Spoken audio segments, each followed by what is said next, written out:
What's going on, everybody, and welcome inside the Browns beat. I'm Michael Keefe. He is Fred Greetham, and we are finally at the bye week. A tough week for the Cleveland Browns last week. We'll dive into all of that, what we saw from the Browns against the New England Patriots. Plus, we will invite in our special guest tonight from 92.3 The Fan.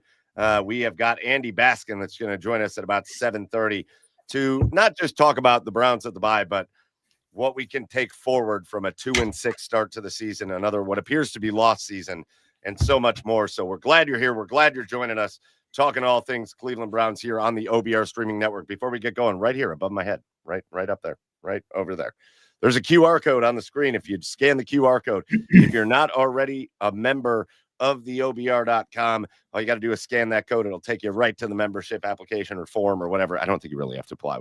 We'll accept you. 100% we'll accept you. But you can go fill it out, subscribe, and become a part of the OBR community. It is the oldest and largest independent Browns community in all of Ohio, and you can be a part of it by clicking on that QR code right there. Fred Greetham, Cleveland Browns, after a short-lived celebration episode last week, Fred, where we got to actually talk about the win. It was much of the same when it comes to normal Brown stuff this week in New England.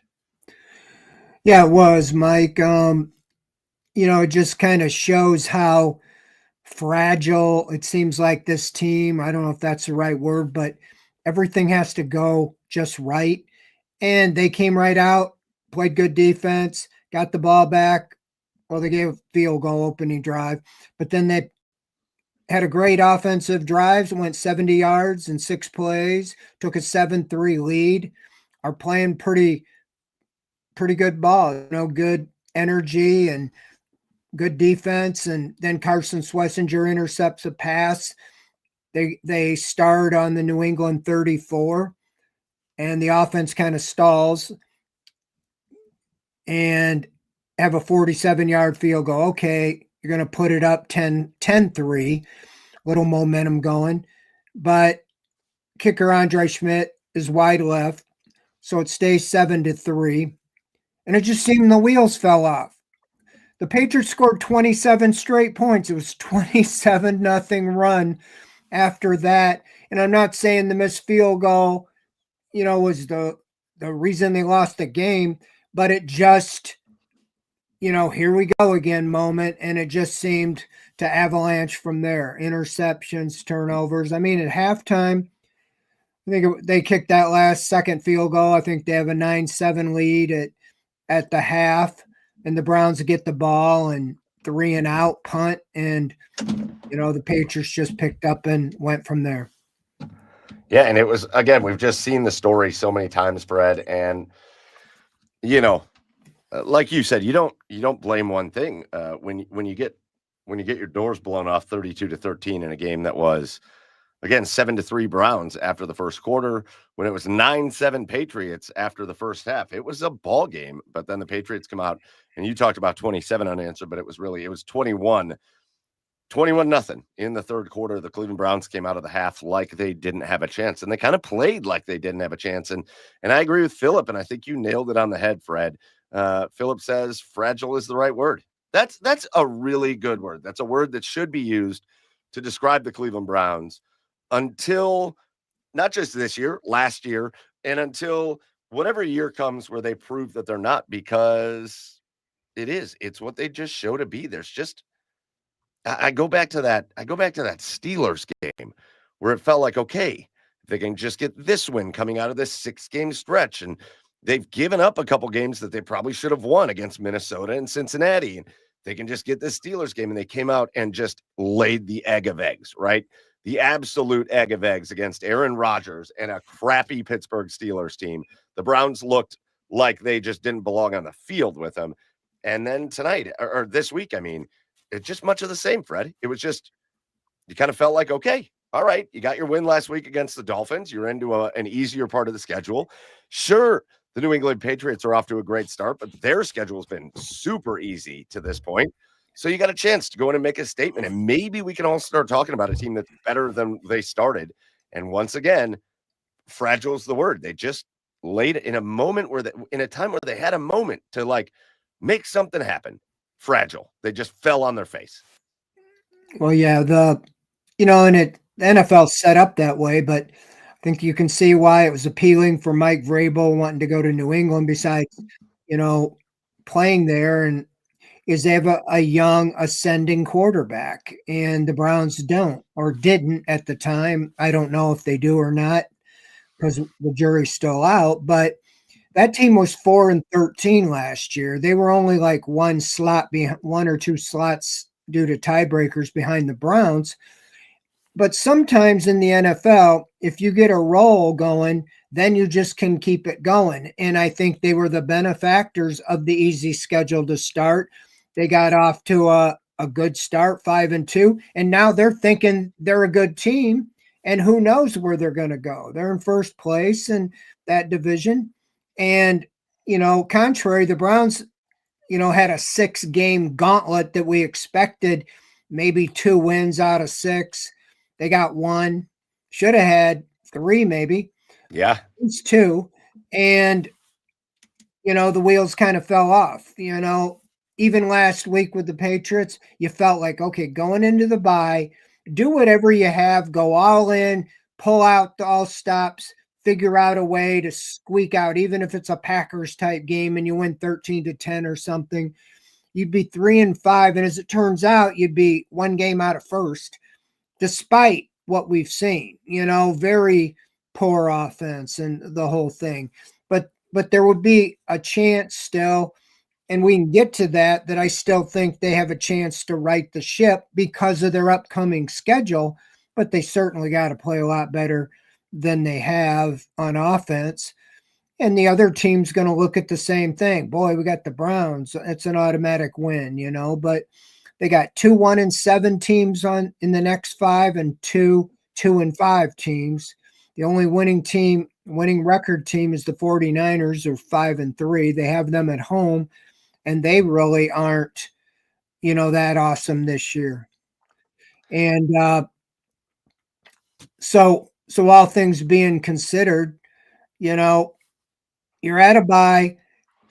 We really don't know how they're going to approach this. The trade deadline is next Tuesday. It's a day before we come back on the show, and it's before they play their next game. Will they unload some key players?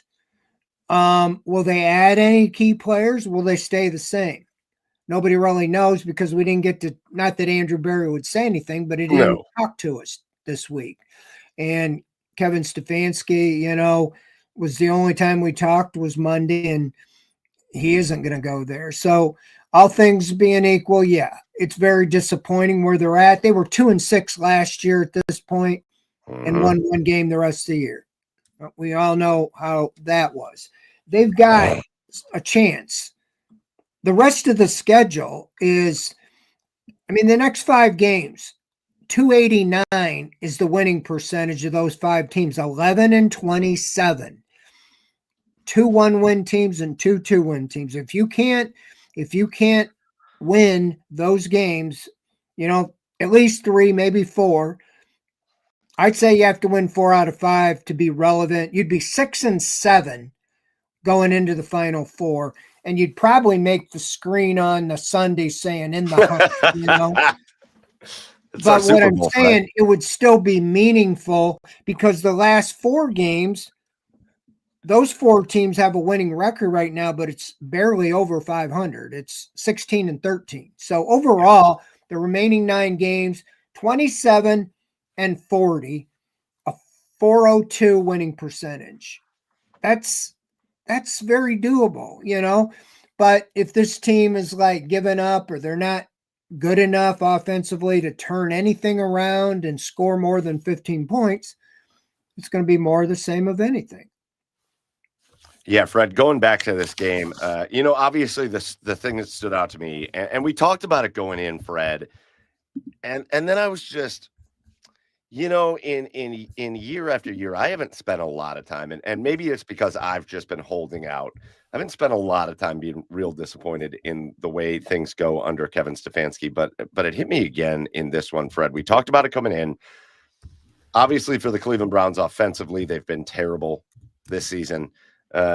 Obviously, you're going up against a New England Patriots defense that has been really good, really stout all the way throughout this entire season.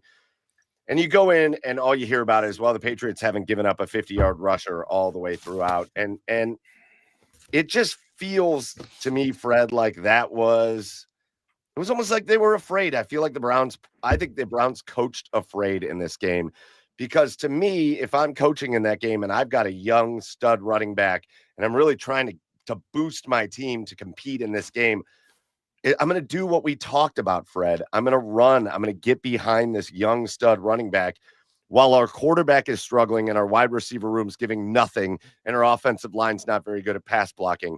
I'm going to try to work to our strength and run the ball. And even if the other team's really good against the run, Fred, I'm going to say, hey, listen, do we want to make a statement? I'm going to challenge the guys. Do we want to make a statement? Let's go out there and forget these guys haven't given up 50 yards to a rusher yet. Let's get 150. And instead, Fred, what did they do? Quinshon Judkins led the team in carries with 9. They ran the ball a total of 16 times. And that's including like one-offs with Malachi Corley, who had the longest run of the game and who led the team in rushing yards. That's including a one-off run to Harold Fannin. They just wouldn't do it, Fred. And I know New England's really good at it, but you and I have talked about it, and you have made this point over and over and over and over again. Yeah, maybe in the first half, you're running into a wall. Maybe you're running into 1 yards here, 2 yards there, 3 yards there, and it doesn't look great. But you keep at it, and you keep at it, and you keep at it, and all of a sudden in the third quarter, Quinshon Judkins breaks a 47-yard touchdown, and you're feeling pretty good about things. And they never gave it a chance. Never gave it a chance. Well, yeah, you come out there 3 and out, even the second half, like I said, very similar to Steelers game. It's 9-7, and you got the ball to start the second half. Okay, that's where you just attrition. You want to be able to pound it, and what else? What's the alternative? Throwing the ball. We know what it is. It was an interception. He had 2 interceptions on 2 drives in a row, and they turned those into 14 points. And the next thing it's the same old thing where you're playing from behind and you're playing right into their hand. Mike Vrabel after the game kind of trolled them a little, saying, well, we played good defense after their first scripted drive and their trick plays. My point is you did go 70 yards on 6 plays, and I know one was like an inside reverse, but I don't know, or a jet sweep. I don't know if they even tried that again. And those 2 plays to Fannin, including the touchdown, one was 19, one was 18. He was wide open. I don't think I saw that the rest of the game. And so that's what I don't understand is, like, why don't you do something until they stop you with the plays that you're running? It's like, I kind of agree with what you said earlier, is that they played scared. Kevin Stefanski is aggressive sometimes, but I just feel almost this year, whether lack of confidence in what's going on or whatever it is, because against the Steelers, same thing. It was almost like after Tomlin talked up Judkins and said, man, I see a lot of Nick Chubb in him and all this, that they said, okay, they're going to go all in to shut down Judkins, so we're going to have to throw the ball and, just go right in with your best.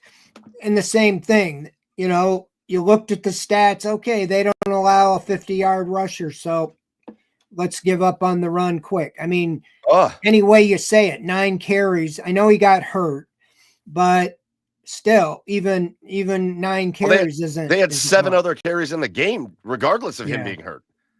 It's not like he got banged up and Fred, they said, all right, well, Jerome Ford, Dylan Sampson, you guys are up next. No, it was just give up.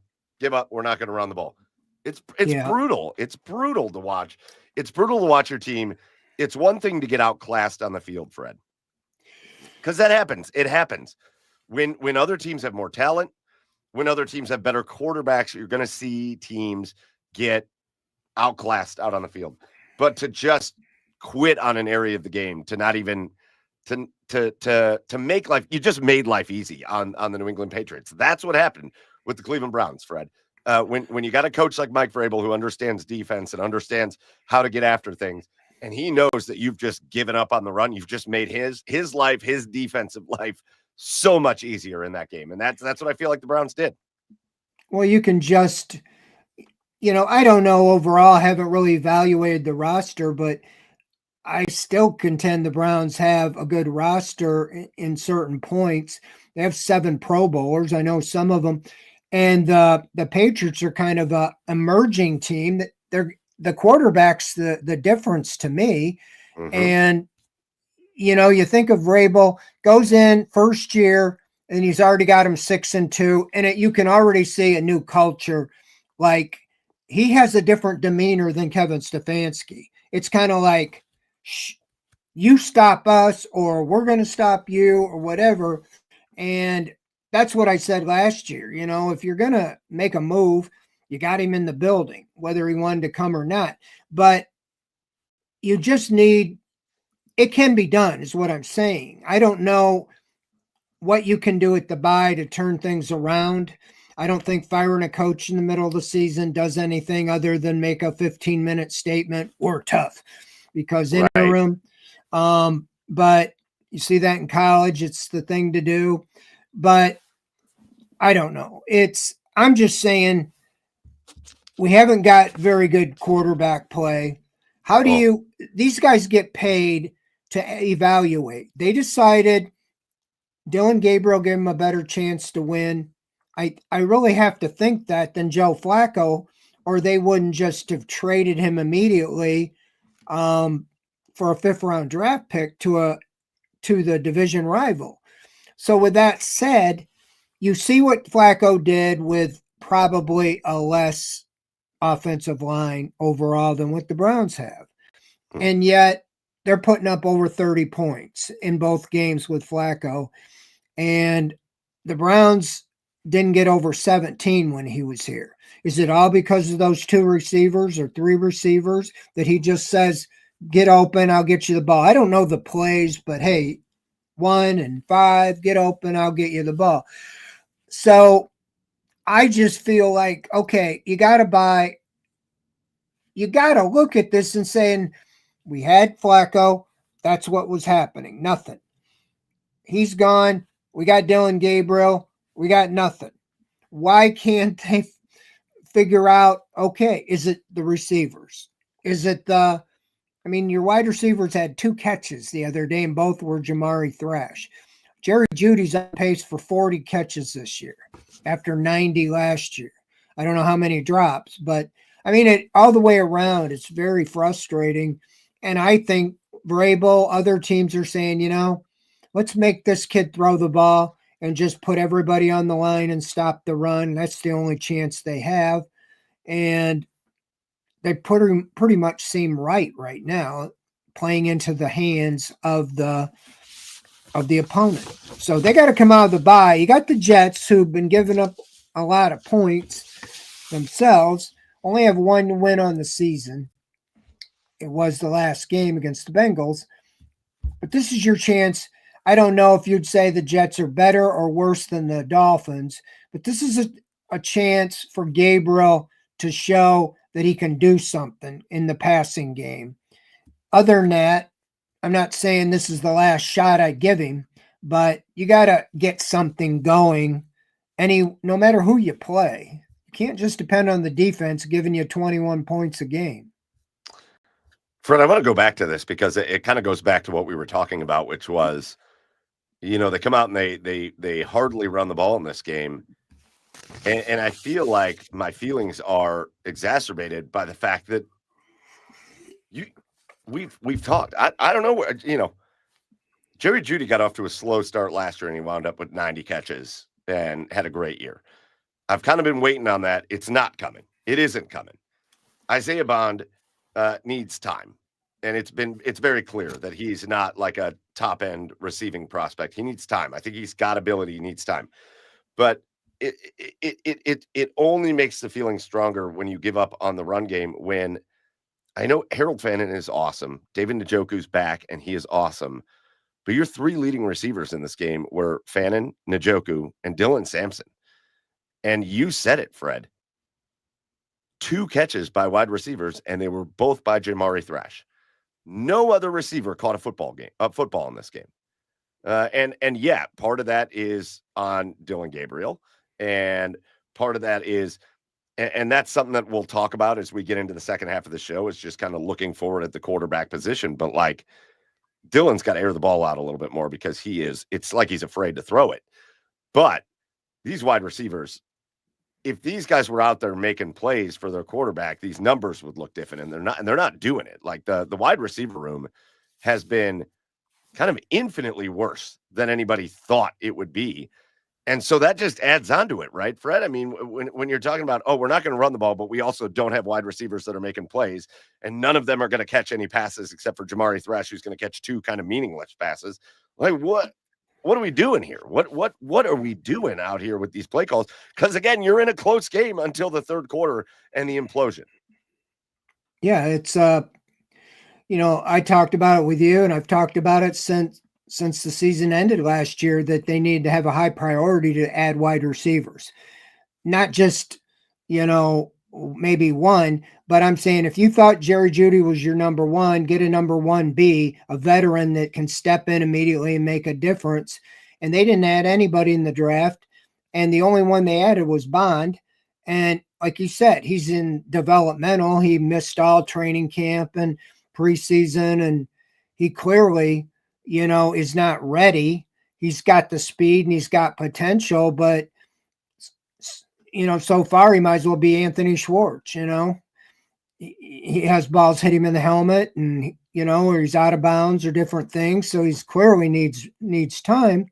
But you have your rookie quarterbacks, whether it's Sanders or Gabriel, trying to get something going.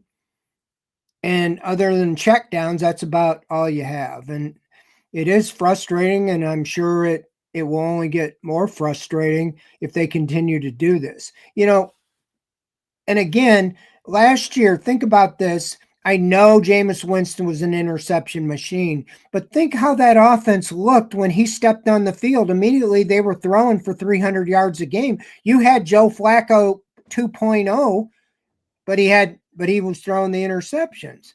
And I'm like, I'd almost rather take my chance that, Gabriel's already thrown last week 2 interceptions. And so it's just, you look at it all the way around. It is frustrating why you can't see any form. They do not look like an NFL offense at all right now.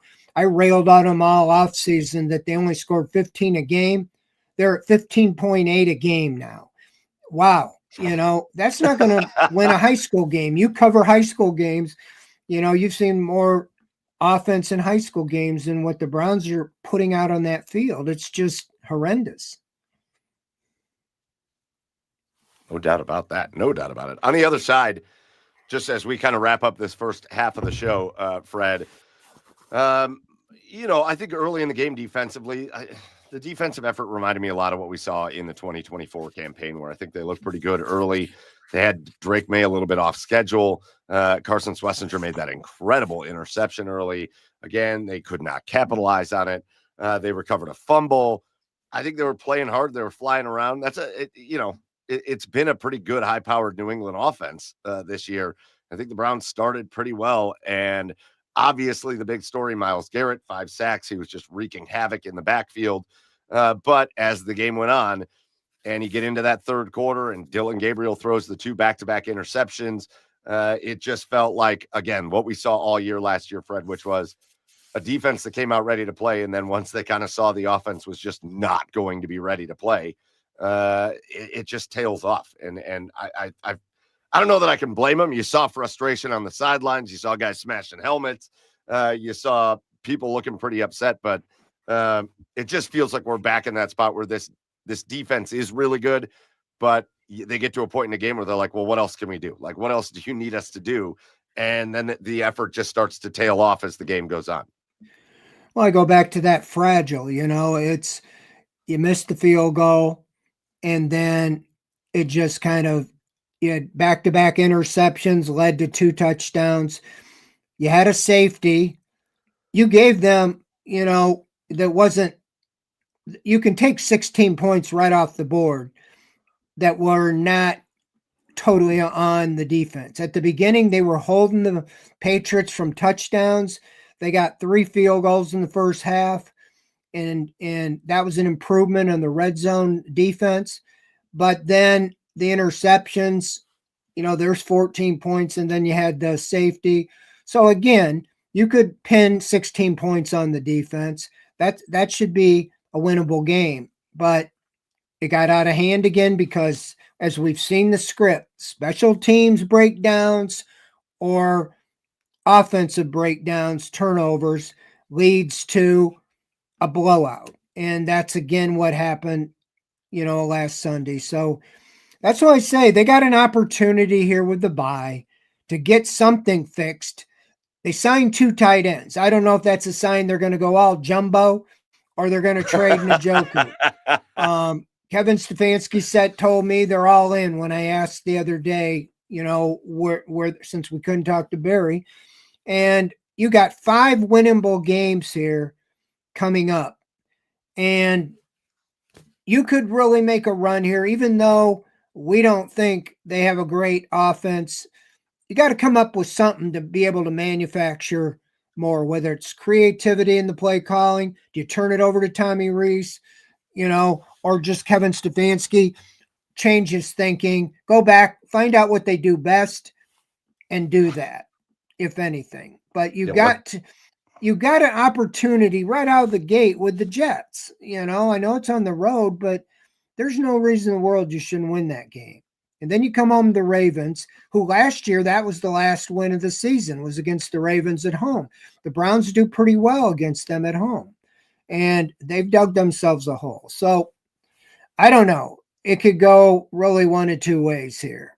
But Miles gets 5 sacks. Other than that, there wasn't any bright spot. Yeah. Well, again, the New England Patriots take the Browns to the woodshed, basically, on Sunday as they explode for all those points in the second half of a game that was 9-7 at the half, finishes 32-13. The Browns play no offense again.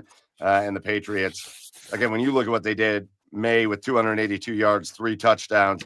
And then what the one that's like a punch in the gut, Travion Henderson and Drake May combined 17 carries for 125 yards between the 2 of those. They were running all over the Browns defense. And the Browns lose again. They are 2-6 at the bye. And we're talking about a lot of reasons to maybe look ahead and see, okay, there's still reasons where the Browns can get some wins on this season. But again, right now, all those other teams are looking at the Browns going, all right, that should be a win for our season as well. So, again, a reminder here as we get to the second portion of the show, the little QR code is going to disappear above my head in just a minute. But before it does, if you're not subscribed to the OBR, click the QR code or scan it and get over there and subscribe to the OBR, Cleveland's oldest and largest independent Browns coverage site. That'll take you right to the subscription page. So get over there and join the OBR community here today while we're on the show. Also, I will remind you to stick around at 9:00 because we've got Garage Beers. I get to go take like an hour break. And then I'm right back here for Garage Beers at 9:00. We're going to have a great time. We're talking a lot of college football tonight. We will lament about the Browns for a minute, but we're going to talk college football with former Ohio State Buckeyes offensive lineman and current host of the Believe in Buckeyes podcast, Bryant Browning. He's going to join us to talk all things Buckeyes, college football, so much more. Glenville kid, and he'll be on joining us. Good friend of the show, so that'll be a great time. Make sure you join us at 9:00. All right. Fred, let's bring our special guest in here. He's a guy that is a very familiar face and voice to Cleveland sports fans because he's been covering Cleveland sports for a long, long time, and we're very excited to bring him in. He is the host of Baskin and Phelps with his buddy Jeff Phelps on 92.3 The Fan. We're going to bring him in right now. It's Andy Baskin. Andy, welcome inside the Browns Beat. Hey, guys. Mike, Fred, it's always a pleasure to be on with you guys. Take care of Bryant when he comes up on Garage Beers. I do a show with him on Spectrum. We do an Ohio State post-game show with Antonio Pittman as well. So Bryant is a good man. And even before we start anything, I got to tell you, I'm a loyal follower on social media of OBR and all the things you do. And I don't know if anybody knows this, but Fred's been around for longer than I have, clearly covering the beat for the Browns, and he does the dirty work. He does the hard work, and I respect everything that he puts out there because I know he goes the extra mile to make sure that the reporting you're getting is accurate. And he always asks great questions in these press conferences. And I don't know, Fred, I've never really had a chance to tell you any of that stuff too, but I respect your work and I respect your work ethic, especially somebody who's out there every day covering that team. So. Well, I appreciate that, Andy. I'm glad you came on, and sometimes, when you hear we got to get better, we got to fix it, over and over. I was on another show today, and it kind of brought that up. They played the clips better and better. You could have a drinking game, and I said, was that from this year, last year, 4 years ago? Because other than the winning seasons, which have been far in between, it's a lot of the same rhetoric and so forth. And so, yeah, it's, at this time, almost every season you get to the second half of the season and the media room dwindles and dwindles and dwindles. And there's 10 to 12 of us pretty much that are, out there. That's part of the deal. So I appreciate you recognizing that, because it's like, I always tell people when we're down Greenbrier, there's like 10, 12 of us. And yet you'd think there was 300 beat writers, at the Greenbrier, because everybody, all these, bloggers and everything take what everybody else is, writing and make it as their own. They don't say, I got this from someone, it's like, yeah, we were there, and you're like, yeah, okay. But we like to do something. We like our people to get to know, everybody, you go on shows and they just get into it and ask you questions. That's how it is with all of us. We like to talk a little bit about the person and just kind of like you're from here, so you kind of get it. And unfortunately, yes, I do. Yeah, I know. As far as tell us your journey, how you ended up at 92.3 The Fan. I know you've been all over, you've been on TV and wow. My journey starts back to when I was a kid, my Browns journey. So this is really funny. When people call up the show all the time, they'll say, I've been a Browns fan since 64. I've been a Browns fan since 99. And they go on for like 3 minutes telling us about all the games they went to and all this stuff. And, Jeff and I look at each other like, oh, that's an impressive resume. Great job. Excellent job. We're so proud of you. You're hired to be a fan to speak, when we just want them to get to what they really feel or their emotion. So I get sarcastic sometimes there. But truthfully, I've been a Browns fan since I was born. My dad will tell you that I was born in the middle of a game back in 1967. And I was really lucky at the old stadium behind home plate, which were the worst seats at Municipal Stadium. There was a walkway up to the loges. And on that walkway, they had two old-fashioned scoreboards that you would see at probably a high school stadium now with the lights that would go. And my dad was an electrician for Local 38. And one of the jobs you could get there working for the Browns Stadium Corporation was to run that scoreboard. And so my dad ran that scoreboard. So, I mean, I grew up at Municipal with my dad on Sundays because they gave him 2 tickets. It was me, and then there was another family, the Ciani family out of Lyndhurst, that my dad and he would switch off every other week. So I got to walk on the field during the drive afterwards, and my memories go way back. I think about how lucky I was to spend all those, especially with my dad being gone for a number of years now. I think about how special that is.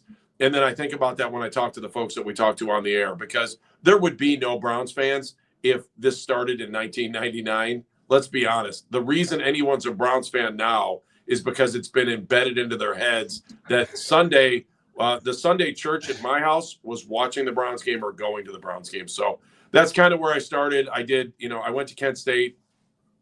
I did 5 years in Missoula, Montana. I got lucky out there. I was the voice of the Montana Grizzlies for a little while. I spent 10 years in Columbus working with an unbelievable crew that included Jay Crawford, who was our weekend guy at the time, Mike Gleason, Kirk Herbstreit, Ryan Miller, Dom Taberry. I worked with some of the best in the business. Paul Spawn was our sports director at the time. And still the best news director or best sports director that I've ever worked for, because I didn't realize how much he did until I became sports director at Channel 5 for 10 years. And I never realized how much BS he had to put up with until I had that job in Cleveland. So, he moved forward to there. I spent 10 years there. I was a year at Channel 3. I was lucky. I did sidelines at Channel 3 for a year for preseason. I did sidelines at Channel 5 for like 4 years, I think 3 or 4 years. And, Jeff and I we worked at Fox Sports Net together. We did Cavs and Indians for a number of years. And then all of a sudden, this radio station pops out of nowhere, which has now been 14 years.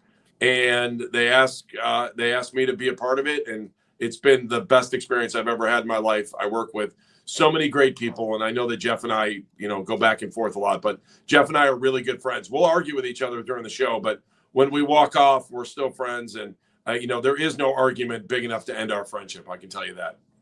Andy, you said something there, and it just stuck in my head. And anybody that's a Cleveland sports fan that's been around for a long time knows you've been covering the team for a long time. And obviously, Fred, we have you here, years and years of expertise, decades and decades. But you said something there, and I think about it all the time when I hear people saying, I've been a Browns fan since 99 or 2000 or whatever. I'm like, what's your excuse? What's your excuse? I got an excuse. I was going to games at the old stadium. I grew up watching games there. I have an excuse. I always think, what is your excuse? You got the world is your oyster at this point. Yeah, I think they got, LeBron spoiled them, right?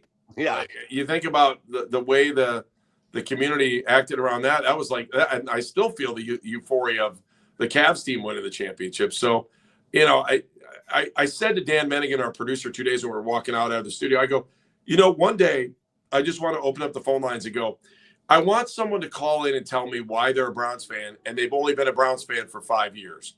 Please explain to me how you're in that world, because I don't think you exist. I don't.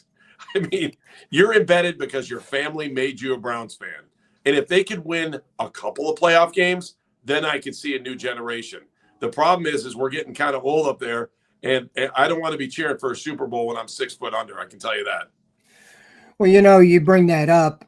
I used to go all over the country to Browns backers events. Yes. I still go to one in Rochester, New York every spring. And there's 300 or 400 of them up there that are there. And I always tell the story. It's like this Browns since 99 have like whack-a-mole. They try to kill off this fan base, do every move, 0-16, 1-15, and they're still around, and they all go back to the Jim Brown era because the Browns were the closest team up there, and Buffalo wasn't going then. They were in the AFL. They're on the other side of Buffalo, and yet they're still Browns fans because back in the Jim Brown day, their dad, their grandpa, and all that, it's unbelievable. And my son's 43, and he asked me 15 years ago, he said, Dad, why am I a Browns fan? I've never seen him win. Back when he was little, I was working with the Browns, the old Browns, and Michael Dean Perry, Webster Slaughter, the old guys would give him wristbands. He was just a little shaver. And that's really his connection to it, even though they haven't won. But it is. They've made it very hard, and the moves they've made. And yet, that's one of the reasons I keep going. And I think a lot of us, there's 4 of us that were covering the team in 99 still going. And Tony Grossi, Mary Kay, Jeff Shadell, and me. And I look at that picture and I'm like, a lot of us are going. Like Tom Withers, he's still going out there, and he was on with you today. Yeah. A lot of us is, I think, at least myself, are driven because we knew how good it was in the 80s with Bernie. And I was at the parade, and I said, if there's 1 million people, if the Browns ever win the Super Bowl, there'll be 10 million people here. I mean, it's just like a Browns town. And you know how good it was in the 80s. You're still living on the interest from the 80s is what you feel like. Fred, that is the best way that I've heard it described, living on the interest from the 80s. You're 100% correct. And, we get phone calls every once in a while, like, you're old, blah, blah, blah. And Jeff and I are just like, you just don't get it. And the phone call that drives me insane is I don't mind if you say you're not going to root for the Browns. You're like, I wish we don't have a team. And my head wants to explode every time. I'm like, You really want to go through that? Because we lived that, and I don't ever want to live that again. That was the worst. As bad as 0-16 is, it's at least you got a 16 in your number there. And yeah, there's bad football. We've seen a lot of bad football, but you know, and maybe that's the problem, is that I appreciate the fact that we still have a team. So it gives us a job to go to every day, and I'm not digging ditches like I did when I was 17. I want a team to despise, and that's what they give me right now, is a team to despise, but it's better than no team to despise. That's right. And that is, I was 10 when they left, so I remember how bad that was. And as part of kind of the younger group when they left, and I'd much rather have a team to hate the way I kind of do right now than no team at all. Guys, I was just going to say earlier, and so today when Tom was with us, he made a great point. And first thing he said when he walked in today filling for Jeff, he was like, I just don't get it sometimes. We sit here from Monday to Saturday and just bitch and moan and complain and say this team is horrible, blah, blah, blah, blah, blah. And some way, somehow, every Sunday morning, some magical pixie dust falls all over our city, and we believe our team is going to win every Sunday. It is insane. Yeah, well, 100% insanity. All right, guys, just one quick topic to kind of start off just the actual Browns talk for this year.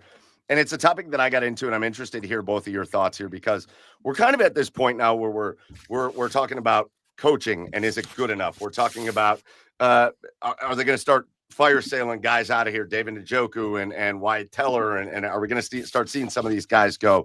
We're talking about ownership, and we're pointing fingers at everything. We're talking about leadership. Is Myles Garrett a good enough leader, even though he's out there getting 5 sacks in a game? And is he a name that's going to come out in the trades? Which no, but it just constantly hits me all the time, and I want your take on this.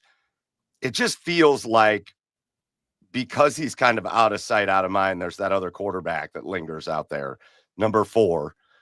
And it just feels like they're not going to be able to really turn this corner until the specter of number 4 is gone. Because as much as they try to maneuver around the cap, as much as they try to get creative with how they bring guys in and who they play and all that stuff, when you have that burden of his cap hit and getting nothing from it. I had somebody say on Twitter today, well, how come other teams can pay these quarterbacks these absorbent amount of monies and still be good? It's because those quarterbacks are playing, and that's what happens. But they're getting nothing out of him. It just feels like, guys, it feels like we're spinning our wheels talking about all this other stuff because we have to, but it feels like nothing gets better until that specter is gone. Are you on the same wavelength there? Yeah, Fred, go first, because it's your honor, Your Honor. Go ahead, Judge Smales. Well, you're the guest, but yeah, I just think that, that they have not spoken about this, and that might even been why Andrew Berry didn't speak this week. If you remember, at the end of last season, he said, well, we wish he's got to get through his rehab and all that, and kicked that down.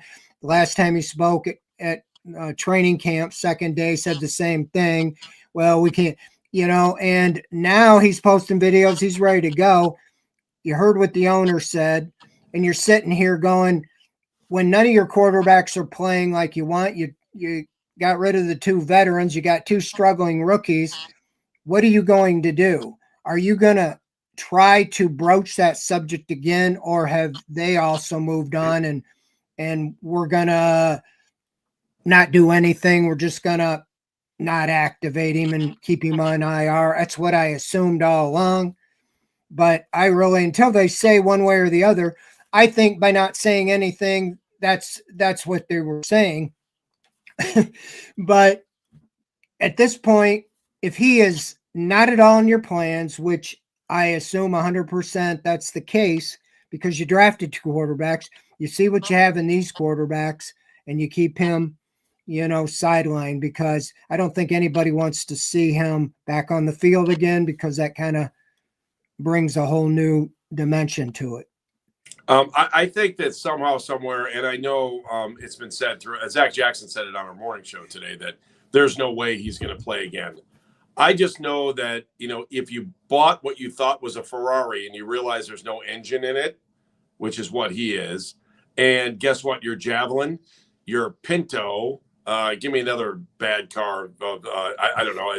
Your Yugo. Yugo, And I your was other going to cars have been traded away or are hurt, and you're sitting there and you are paying him to do something. How do you not put him on the field? There's got to be a return on investment when you look at what Deshaun is. And if Deshaun is healthy and they're not dressing him and everybody else is hurt and the opportunity isn't there to put him back on the field, I'd be shocked. Jimmy Haslam's writing checks for air for nothing. And if those guys can't play, I mean, there's a part of me that thinks he hits the field at some point. I don't know if it's this year. I don't think they want to do it. I give Jimmy credit for actually the swing and a miss comment, because I was shocked when he said it, because it's billionaires don't admit mistakes. They just don't. And he did.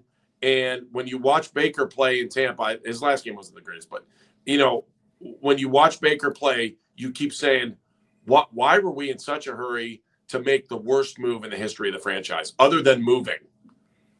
This is devastating. Like, even for Andrew, right? Andrew's sitting there with one first round pick that he's selected on the roster right now after Newsom's gone. So, everyone wants to kill Andrew on these drafts, and maybe rightfully so, right? No wide receiver. Like, there's all kinds of issues with the drafts. But if I told you you're a general manager with no first round picks, you got issues.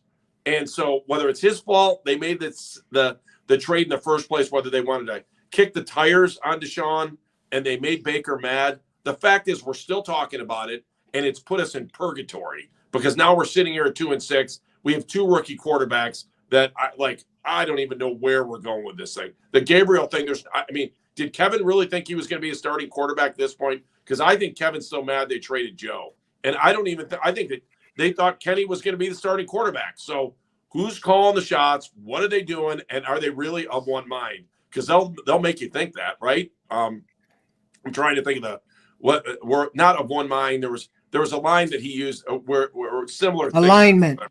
What alignment. is it? Alignment. Aligning. Yeah, alignment. there was another word that he used. Thought partners. That's what it was. Oh, thought partners. Remember that great line? So I just don't know where they're going. I don't know what the plan was in the beginning. And I just really don't know where they're going right now. And meanwhile, I'm watching all these college quarterbacks going, really? Is that guy really out there for next year? Are we looking at Indiana for our starting quarterback next year? Ask yourself that.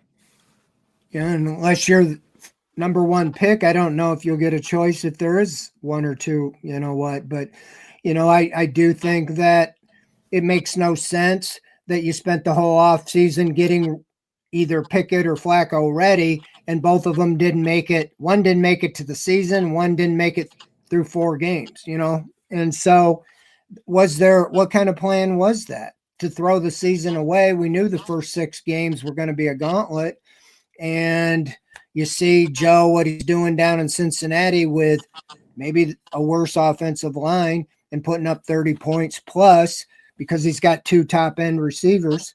But it is all the way around. It's just been disaster. They made that trade with Deshaun thinking they were going to be drafting in the late 20s, early 30s every year for the next 10 years, and that wasn't a big a thing. I think Andrew took it to Haslam, and he had to sign off. But I felt, and I asked a question at the Combine before that trade, would you be willing to do whatever you have to do at quarterback, or I said at any position, even if it upsets, the starter?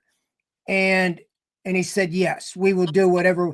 Well, I was having in mind, because Baker seemed to me the type of guy that would throw a fit if he got wind that you were looking at somebody else. And that's exactly what happened.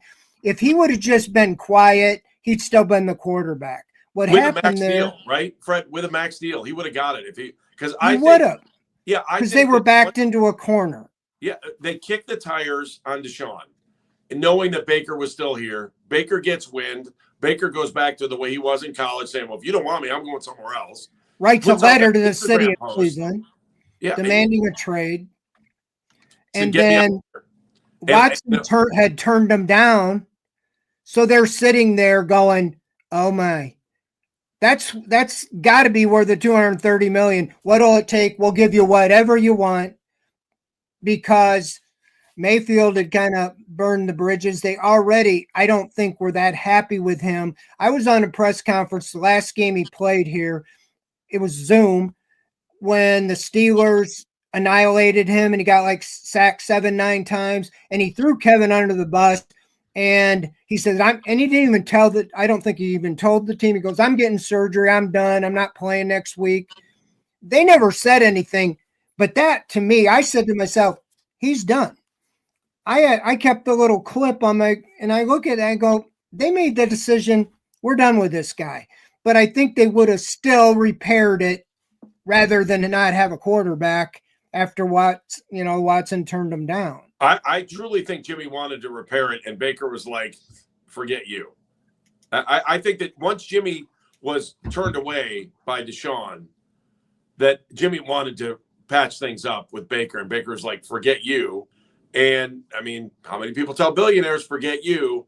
And, Jimmy came back and said, whatever it takes, just get him here. Get Watson. Go get him. And they did. Yeah. And here we are under that umbrella with probably, obviously we got this year still under the Watson thing and probably another one.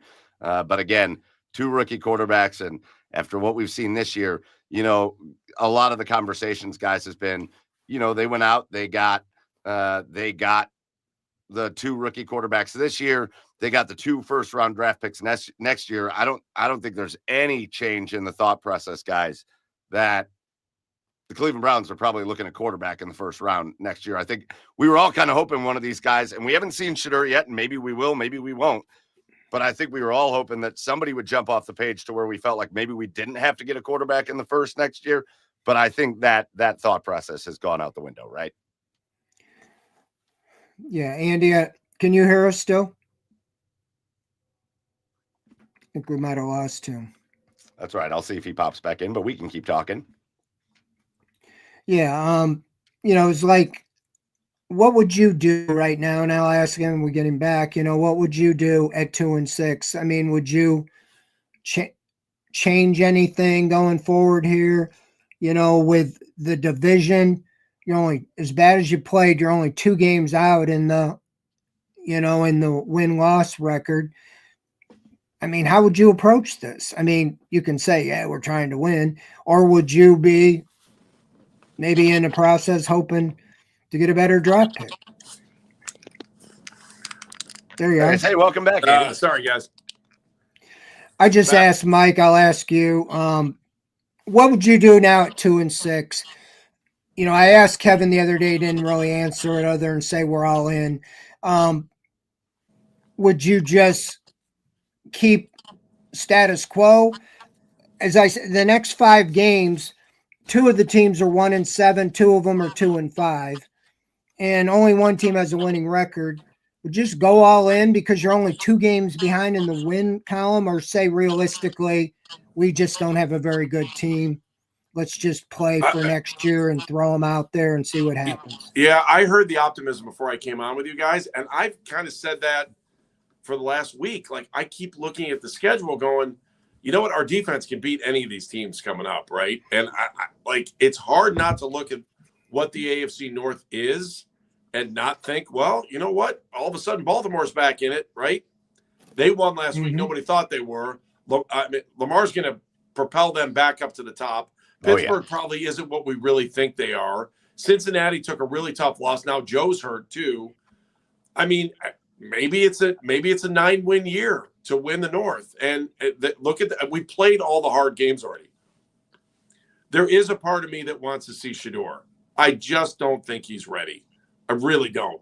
Fred, you're out there every day. Like, I'll listen to everything you have to say about Shedeur because I don't know. I know what I saw in college, and it still makes me wonder how that game would transition. I do want to see what he looks like in the pros, but if it's worse than what we're watching right now, I guess maybe that just gets us a better draft pick. That's where we're at. I personally don't think Shedeur's ready based on everything that I've heard. Now, do I want to see him? Yes. Fred, tell me, baby. Yeah, absolutely. I mean, I saw him all summer. We don't get to see anything anymore. We can't even video him. Is he stretching well? Does he stretch out well before practice? but I agree. They haven't really had the opportunity to work with young quarterbacks here because they had Mayfield, then they thought it was Watson. That was the plan. And so I really think these people think they're holding him back. I think they would love to have him out there, but they watch him every day in practice. And you think the players wouldn't leak out that he's lighting it up and we need to get him on the field? If that was the case, I think he might have a higher ceiling than Gabriel. I think Gabriel's still ahead of him now, but I think they really feel there might be a higher ceiling with Sanders. And why throw him out there and get his confidence shot and get him blown up before his time? I think we'll see him, but I think what they would want is one of these upcoming home games. There's 5 out of 7 home games, and you got the Titans at home. You got that, even the 49ers. You could have him practice all week with the starters and give him the best opportunity to have a successful start than to throw him out there on the road, even with the Jets this next week or wherever it is, because I think there's still 9 games to go. And like we've said, I think Gabriel deserves to get the Jets. Okay. He's played all these tough games in his 4 other than the Dolphins. And he didn't lose that game, and he was playing in a downpour. So let's see what he can do against a bad team and maybe get some confidence, get some offense going. Then you got the Ravens at home. I don't think you want to throw Shador out there. We know what happened to DTR, when they threw him his first game against the Ravens. Fred, do you remember the crowd before the game? I mean, DTR finds out like an hour before the game is going to start, and the crowd's DTR. And I'm like, oh man, this guy, he's got the whole world on his back. And then we were like, oh boy. Yeah, Shador's been built for this kind of stuff, but why not set it up the best opportunity for him? Even if he took over for the last 5 games, if they're out of it, or 6 games, that would be about what, Gabriel has. So I really think that you might as well, these next 5 games, the winning percentage is 289 of those 5 teams, 11-27. You could win if you won 4 of those 5. I'm not saying you will, but say you did. You're 6-7, and I used the graphic on the TV in the hunt. They would be in the hunt at 6-7 going into the final 4 games, and none of them are world beaters. The Bears, Steelers at home, Bengals. Stop your optimism, Fred. Stop it. You're not allowed. Yeah, you knock it off. What are we doing here? I know they haven't shown me any reason to be. I know, but you positive. think we're you want to talk about thought partners? We're thought partners on this because I think the same way. Maybe because there's an eternal optimist in me. They blew such an opportunity last week in New England. They weren't even competitive. That's the hard part. Look what happened to the rest of the North last week. We had a chance to be right back in this. What I said, go all in before the bye. You're 3-5. And I used the term earlier on the show, called them they're fragile. They're ahead 7-3. You get the interception by Schlesinger. First down on the 34 of the Patriots. They don't do anything, but he misses a field goal. Instead of going up 10-3, the Patriots run off 27 straight points. It's like, okay, it's over. Something went wrong. Everything was going well until that missed field goal. And I'm not blaming the kicker. I'm just saying they can't handle something doesn't go right. Great onside kick, though. Let's hang our hat on that. That was awesome. That was. Gentlemen, real quick, as we get to the end of the show here, just kind of a final question for me, at least. Andy, Fred, we're talking a lot about the quarterback. We're talking a lot about, the rest of this season. But let's take a step back into what the general consensus on reality is, which is they're going to probably lose some of these games that you think they can win because that's what they have done this season. And we're probably looking at another pretty good draft pick from the Browns. We're all going to root. I am so excited to root for everybody that Jacksonville plays the rest of the year. That's my Super Bowl this year, is just cheering for everybody that plays Jacksonville. But when you look at the back half of this year, and we take it away from quarterback for a minute, because even though that's the most important thing, you see it. It's why Denver's pretty good, because they found that guy that could play quarterback. It's why New England's pretty good. It's because they found that guy that could play quarterback. The Browns do not have a guy that can play quarterback as of right now. Again, jury's still out on some of these guys, but look elsewhere on the rest of the roster and look ahead. What can this team do?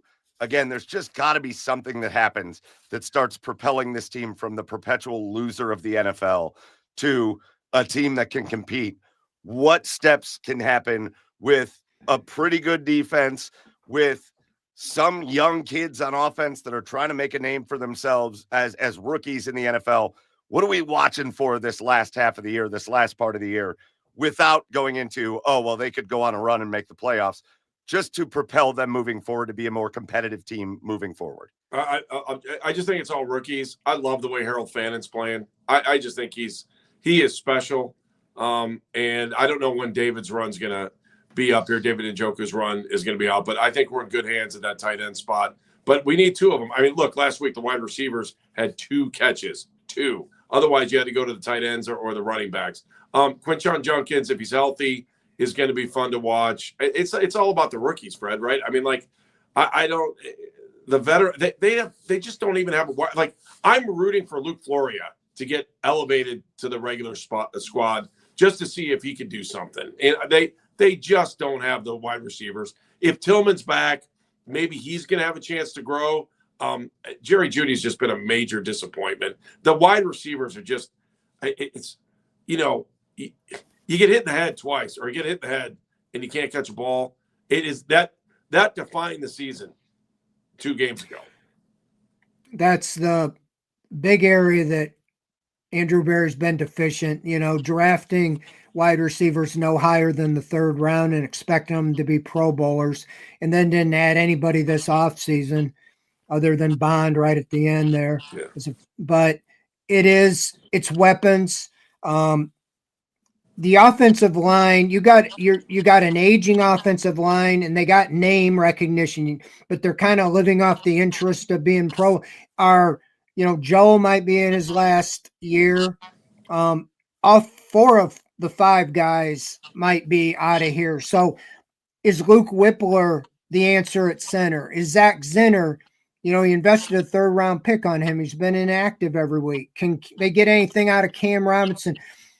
Again, DeJuan Jones is hurt. So you got to rebuild the offensive line, but you got 2 first round picks. And so do you really want to have to take 2 offensive linemen in the 1st round to replace those guys? If one of these quarterbacks can show enough, as Mike said, that would make such a big difference. Then you could get a tackle and a top end wide receiver, or 2 major playmakers. There's a couple down at Ohio State that would look good, Caleb Downs and Carnell Tate. But you might not need a safety. But that's what you got to see in these young. You got 14 rookies on this 53-man roster. That's 1/3 of your roster. And they're not telling me they're rebuilding. I don't know what they told Myles Garrett other than here's $40 million a year. Yep. That this year we're going to be competitive.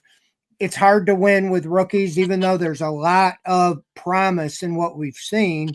But they've got to find out some of them young veterans that haven't played, like I said, mentioned on the offensive line. Are they the answer? Are you going to have to draft or sign